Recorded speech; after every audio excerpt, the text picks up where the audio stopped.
আমি অ্যাডভোকেট গোবিন্দ প্রামাণিক, মহাসচিব, বাংলাদেশ জাতীয় হিন্দু মহাজোট। গতকাল বিকালে শেখ হাসিনার পদত্যাগের পরে এদেশের হিন্দু সম্প্রদায় মনে করেছিল যে তাদের উপর বিশাল একটা হামলা, লুটপাট, অগ্নিসংযোগের ঘটনা ঘটবে।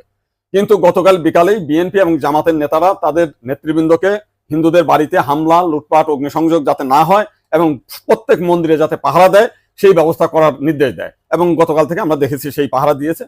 সাধারণভাবে হিন্দুদের উপরে বড় কোনো মন্দিরে কোনো হামলার ঘটনা ঘটে নাই। কিছু আওয়ামী লীগের হিন্দু নেতা আছে যারা বিভিন্ন সময় লম্পঝম্প করেছিল, তাদের বাড়িতে, শুধু হিন্দু বাড়ি না, মুসলিম আওয়ামী লীগ নেতাদের বাড়িতে হামলা হয়েছে, লুটপাট হয়েছে এবং সামান্য কিছু সুযোগ সন্ধানী এলাকা ভিত্তিক তারা কিছু সামান্য মন্দিরে হামলা করেছে, সেটা ব্যাপক বিষয় না। কিন্তু আমরা দেখলাম যে ভারতের রিপাবলিক এইটাকে নিয়ে ব্যাপকভাবে রিউমার ছড়াচ্ছে, নানান কিছু মিলে উদ্ভট কথাবার্তা বলছে। এবং আজকে দেখলাম শেখ হাসিনার নিয়ে তারা কাহিনী তৈরি করছে, বঙ্গবন্ধুর স্ট্যাচু ভাঙছে, সেটা নিয়ে তারা খুব দুঃখে